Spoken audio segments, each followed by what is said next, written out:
India market invest মাইন্ডসেটে আপনাদের স্বাগত। যা চ্যানেল নতুন এসেছেন তাদের হলো প্লিজ চ্যানেলটাকে সাবস্ক্রাইব করবেন, লাইক করবেন, বেল আইকনটা প্রেস করবেন, তার সাথে অল বাটনটা প্রেস করবেন, নোটিফিকেশন সঙ্গে সঙ্গে আপনাদের কাছে গিয়ে পৌঁছাবে।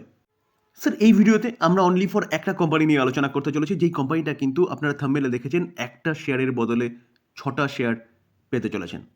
অর্থাৎ বলতে পারেন কোম্পানিটা কী করতে চলেছে, তার বিজনেসকে ডিমার্জ করতে চলেছে। কোম্পানিটার 6টা বিজনেস রয়েছে, সেই 6টা বিজনেসকে আলাদা আলাদা করতে চলেছে। তো সেই জায়গায় দাঁড়িয়ে স্যার এখানে কিন্তু একটা ভালো অপরচুনিটি ক্রিয়েট হয়েছে এই কোম্পানিটাকে নিয়ে, যেখানে এই কোম্পানিটা আপনি রাডারে রাখতে পারেন লং টার্ম ইনভেস্টমেন্টের জন্য। তো কোম্পানিটাকে নিয়ে ডিটেলসে আলোচনা করব।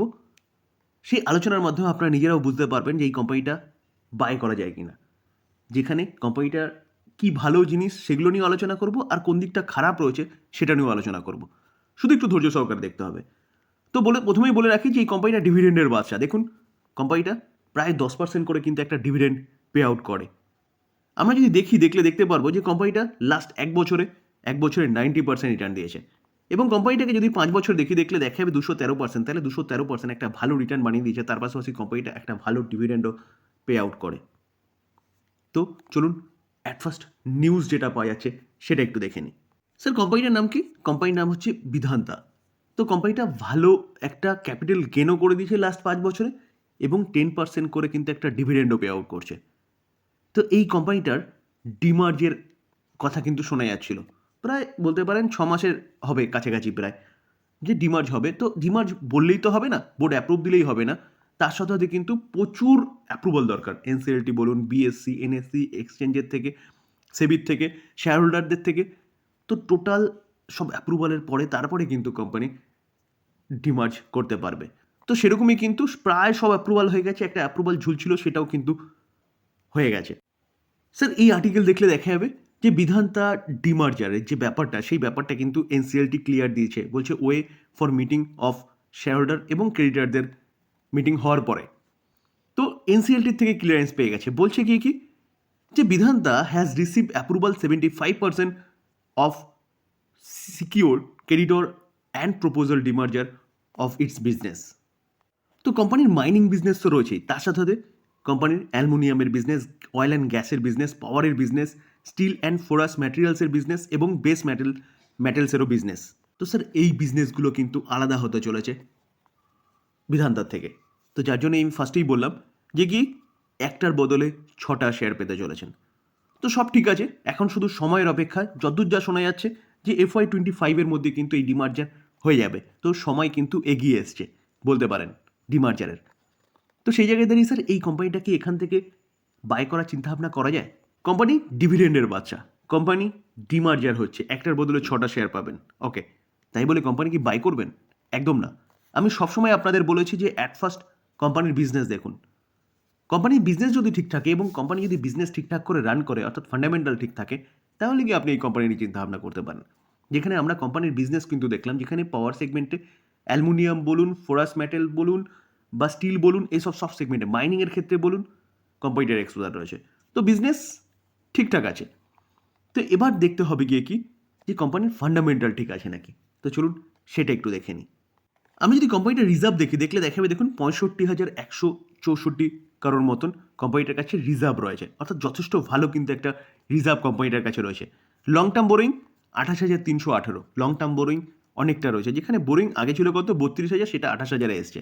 ওকে, শর্ট টার্ম বোরিং 13,912। তো শর্ট টার্ম বোরিংটা কী হয়, ফ্ল্যাকচুয়েট ম্যানারে থাকে, যেখানে শর্ট টার্মটা এর জন্যই নাম রাখা হয়েছে, যেটা 1 বছরের মধ্যে কোম্পানি কিন্তু শর্ট আউট করে। তো শর্ট টার্ম বোরিং নিয়ে অতটা ভাবার কিছু নেই, মেন হচ্ছে লং টার্ম বোরিং। তো লং টার্ম বোরিং যা আছে তার থেকে রিজার্ভ অনেকটা বেশি আছে। আমরা যদি ক্যাশ দেখলে দেখাবে কোম্পানির কাছে 2142 কারোর মতন ক্যাশও রয়েছে। তো ব্যালেন্স শিট ঠিকঠাক আছে বলতে পারেন। আমরা যদি কোম্পানির রেভিনিউ দেখি 2020-তে 38,000, সেটা 48,300, 48টা 71,600, 71টা কোথায় এসছে 89,000। তো 2024-এ সেটা 76,000 এসছে, অনেকটা কিন্তু পড়েছে। তাহলে কোম্পানি কোনো কোয়ার্টারে বা কোনো ইয়ারে এরকম হতেই পারে, তাই বলে এই নয় যে কোম্পানি খারাপ হয়ে গেছে। ওভারঅল দেখতে হবে কোম্পানির পারফরমেন্স কেরম করছে, যেখানে 5 বছর আগে 38,000 ছিল, সেটা কত এসছে 76,000। কন্টিনিউয়াসলি কিন্তু কোম্পানির যে বিজনেস সেটা বেড়েছে। আমরা যদি কোম্পানির প্রফিট দেখলে দেখা যাবে 5 বছর আগে মাইনাসে ছিল প্রফিট, অর্থাৎ লস মেকিং কোম্পানি ছিল। সেটা 2021-এ 10,500 প্রফিট, সেটা 10,000টা 17,000, 17,000টা 27,000, 27,000টা 6,000 এসছে, তো অনেকটা কমেছে। যেখানে আমরা দেখেছিলাম যে কোম্পানির রেভিনিউও কমেছিল, তো রেভিনিউ কমেছে ঠিক আছে, কিন্তু প্রফিট অনেকটাই পড়ে গেছে। পড়ার পিছনে কারণ দেখুন এখানে কিন্তু একটা অ্যাডজাস্টমেন্টের কথা বলছে, কি আদার এক্সপেন্সেস, যেখানে যেখানে এই ইয়ারে 2024-এ 26,600 আদার এক্সপেন্সেস ছিল, সেটা আগের ইয়ারে 12,000, তার আগের ইয়ারে 10,000 ছিল। তো এত একটা এক্সপেন্সেসের জন্যই কিন্তু কোম্পানির প্রফিট সেটা এতটাই পড়েছে, 27 থেকে 6-এ চলে এসছে। আমরা যদি শেয়ার হোল্ডিং প্যাটার্ন দেখি, সেপ্টেম্বর 2024 প্রোমোটার 56% স্টেক হোল্ড করছে, foreign institution investor 11%, domestic institution investor 16% এবং পাবলিক 15.5%। এই কোম্পানিটার প্রবলেম কি বলুন তো? প্রোমোটার 56% স্টেক হোল্ড করছে ঠিক আছে, কিন্তু এই 56%-এর মধ্যে কিন্তু যতটা স্টেক হোল্ড করছে প্রোমোটার, তার মধ্যে 99%, অর্থাৎ যতটা শেয়ার হোল্ড করছে প্রোমোটার ততটাই কিন্তু তারা প্লেজিং করে রেখেছে। এটাই হচ্ছে কোম্পানিটার একটা ফল্ট বলতে পারেন। মোটামুটি স্যার প্রোমোটারের সাথে foreign institution investor, domestic institution ইনভেস্টারও কিন্তু অনেকটা রয়েছে। স্যার ইনস্টিটিউশন ইনভেস্টারের মধ্যে মিউচুয়াল ফান্ড 7.5%-এর উপরে স্টেক হোল্ড করছে, 33টা মিউচুয়াল ফান্ড রয়েছে। আইসিআইসিআই 1.40% স্টেক হোল্ড করছে, Mirae asset fund 1.21% stake hold করছে। ফরেন পোর্টফোলিও ইনভেস্টার 10.46%, 649টা ফরেন পোর্টফোলিও ইনভেস্টার রয়েছে। তার মধ্যে কিন্তু আমরা ইন্স্যুরেন্স কোম্পানিকেও দেখতে পারবো 8.16%, 17টা ইন্স্যুরেন্স। এলআইসি একাই 7.5% স্টেক হোল্ড করছে। তো স্যার কেন হোল্ড করছে এতটা স্টেক ইনস্টিটিউশন ইনভেস্টার? অবভিয়াসলি কোম্পানির বিজনেস, যেখানে কোম্পানির বিজনেস ঠিকঠাক আছে, শুধু একটা খাম থেকে প্লেজিং। আমরা যদি মার্কেট ক্যাপ দেখলে দেখা যাবে, দেখুন 1,74,000 কারোর হচ্ছে মার্কেটের একটা লার্জ ক্যাপ ক্যাটাগরি কোম্পানি, যেখানে পি কিন্তু নর্মাল রয়েছে, কত 16.8% স্টেক পি রয়েছে, সরি।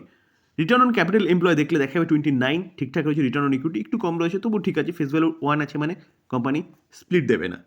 স্যার যে সেগমেন্টে কোম্পানিটা কাজ করে, সেই সেগমেন্টে অ্যাজ পার মার্কেট ক্যাপিটালাইজেশন কোল ইন্ডিয়া নাম্বার 1, বিধান্তা নাম্বার 2, তারপরে কি আছে এনএমডিসি নাম্বার 3। স্যার কোয়ার্টার 2-এ কোম্পানির প্রফিট দেখলে দেখা যাবে, দেখুন 1 বছর আগে কোম্পানি মাইনাসে ছিল, সেখান থেকে আগের কোয়ার্টারে 5,095 প্লাসে ছিল, এই কোয়ার্টারে 5,603। তো ইয়ারলি তো অনেকটা ভালো পারফরমেন্স করেছে, কোয়ার্টারলিও কিন্তু যথেষ্ট ভালো পারফরমেন্স করেছে এই কোয়ার্টার 2-এর রেজাল্ট। তো স্যার কোম্পানির সব প্যারামিটার দেখার পরে কিন্তু এই ডিসিশনে আসা যেতে পারে কোম্পানি ফান্ডামেন্টাল স্ট্রং কোম্পানি। কিন্তু একটা প্রবলেম কি আছে, যে কোম্পানি বিজনেস ভালো করছে, কোম্পানির রেভিনিউ বাড়ছে, কোম্পানির প্রফিট বাড়ছে, এই কোয়ার্টারে কোম্পানি ভালো পারফরমেন্স করেছে, সব ঠিক আছে, কিন্তু কোম্পানির প্রচুর পরিমাণে কার্জা রয়েছে। কোম্পানির টোটাল যা স্টেক আছে সবটাই প্লেজিং করে কোম্পানি অলরেডি কিন্তু টাকা উঠিয়ে নিয়েছে। প্লেজিং করে কি করে টাকা উঠায়, তো এটাই হচ্ছে কোম্পানির ফল। তো এবার চিন্তাভাবনা আপনি কি করবেন, যেখানে কোম্পানি কিন্তু একটার বদলে 6টা শেয়ার দিতে চলেছে, তার বিজনেসটাকে ডিমার্জার করতে চলেছে, এবং তার সাথে কোম্পানি কিন্তু ভালো একটা ডিভিডেন্ডও পে আউট করে। আমি ডিটেলসটা নিয়ে আলোচনা করেছি, শেয়ার হোল্ডিং প্যাটার্ন থেকে শুরু করে কোম্পানির রেভিনিউ, প্রফিট, কোম্পানির ব্যালেন্স শিট। এবার আপনি নিজে ডিসিশন নেবেন আপনি কী করবেন এই কোম্পানিটিকে নিয়ে। আবারও ডিসক্লেমার দিয়ে রাখি, কোনো বাই রেকমেন্ডেশন নয় স্যার। কোম্পানির সম্বন্ধে নিউজ পাওয়া যাচ্ছিল, সেটা নিয়ে আলোচনা করলাম, তার পাশাপাশি কোম্পানি নিয়ে ডিটেলস আলোচনা করলাম। লার্নিং পারপাস, বাই করবেন নিজে ফার্দার অ্যানালাইসিস করবেন, আপনি আপনার ফাইন্যান্সিয়াল অ্যাডভাইজারের সাথে কথা বলে নিয়ে তারপর বাই করবেন। থ্যাংক ইউ, ভালো থাকবেন।